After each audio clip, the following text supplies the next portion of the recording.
بسم اللہ الرحمن الرحیم۔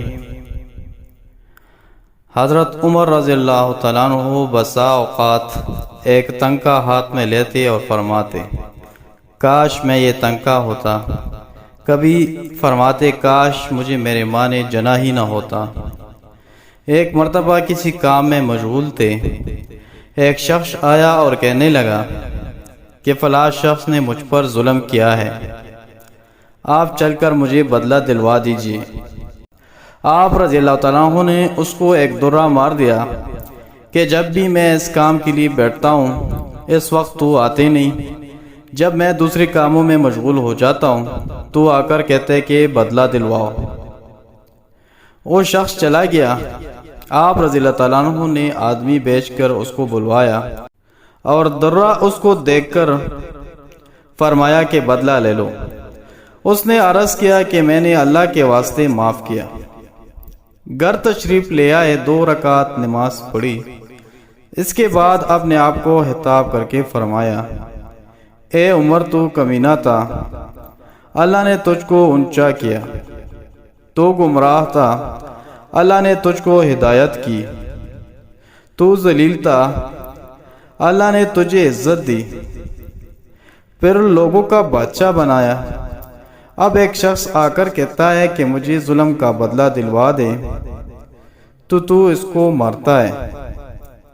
کل کو قیامت کے دن اپنے رب کو کیا جواب دے گا؟ بڑی دیر تک اسی طرح اپنے آپ کو ملامت کرتے رہے۔ آپ رضی اللہ تعالیٰ عنہ کے غلام حضرت اسلم رضی اللہ تعالیٰ عنہ کہتے ہیں کہ میں ایک مرتبہ حضرت عمر رضی اللہ تعالیٰ عنہ کے ساتھ ہرہ کی طرف جا رہا تھا۔ ایک جگہ آگ جلتی ہوئی جنگل میں نظر آئی۔ حضرت عمر رضی اللہ عنہ نے فرمایا کہ شاید یہ کوئی قافلہ ہے جو رات ہو جانے کی وجہ سے شہر میں نہیں گیا، باہر ہی ٹھہر گیا۔ چلو اس کی خیر خبر لیں، رات کو حفاظت کا انتظام کریں۔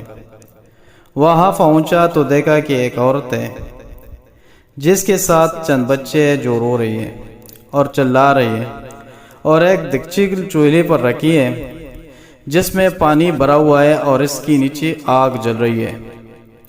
انہوں نے سلام کیا اور قریب آنے کی اجازت لے کر اس کے پاس گئے اور پوچھا کہ یہ بچی کیوں رو رہی ہے؟ عورت نے کہا کہ بھوک سے لاچار ہو کر رو رہی ہے۔ دریافت فرمایا کہ اس دیگچی میں کیا ہے؟ عورت نے کہا کہ پانی بھر کر بہلانے کے واسطے آگ پر رکھ دیے کہ ذرا ان کو تسلی ہو جائے اور سو جائے۔ امیر المؤمنین عمر رضی اللہ عنہ کا اور میرا اللہ ہی کے ہاں فیصلہ ہوگا کہ میری اس تنگی کی خبر نہیں لیتی۔ حضرت عمر رضی اللہ عنہ رونے لگے اور فرمایا کہ اللہ تجھ پر رحم کرے، بلا عمر کو تیرے حال کی کیا خبر ہے؟ کہنے لگی کہ وہ ہمارا امیر بنی ہے اور ہمارے حال کی خبر بھی نہیں رکھتے۔ اسلم رضی اللہ تعالیٰ عنہ کہتے ہیں کہ حضرت عمر رضی اللہ تعالیٰ عنہ مجھے ساتھ لے کر واپس ہوئے اور ایک بوری میں بیت المال میں سے کچھ آٹا اور کھجوریں اور چربی اور کچھ کپڑے اور کچھ درہم لیے۔ عرض اس بوری کو خوب بھر لیا اور فرمایا کہ یہ میرے کمر پر رکھ دے۔ میں نے عرض کیا کہ میں لے چلوں؟ آپ رضی اللہ تعالیٰ عنہ نے فرمایا نہیں، میرے کمر پر رکھ دے۔ 2-3 مرتبہ جب میں نے اصرار کیا تو فرمایا کیا قیامت میں بھی میرے بوجھ کو تو ہی اٹھائے گا؟ اس کو میں ہی اٹھاؤں گا، اس لیے کہ قیامت میں مجھ ہی سے اس کا سوال ہوگا۔ میں نے مجبور ہو کر بوری کو آپ کی کمر پر رکھ دیا۔ آپ نہایت تیزی کے ساتھ اس کے پاس تشریف لے گئے، میں بھی ساتھ تھا۔ وہاں پہنچ کر اس دیگچی میں آٹا اور کچھ چربی اور کچھ کھجوریں ڈالیں اور اس کو چلانا شروع کیا اور چولہے میں خود ہی پھونک مارنا شروع کیا۔ اسلم رضی اللہ تعالیٰ عنہ کہتے ہیں کہ آپ رضی اللہ تعالیٰ عنہ کی گنجان داڑھی سے دھواں نکلتا ہوا میں دیکھتا رہا حتیٰ کہ حریرہ سا تیار ہو گیا۔ اس کے بعد آپ نے اپنے دست مبارک سے نکال کر ان کو کھلایا۔ وہ سیر ہو کر خوب ہنسی کیلی میں مشغول ہو گئے اور جو بچا تھا وہ دوسری وقت کے واسطے ان کے حوالے کر دیا۔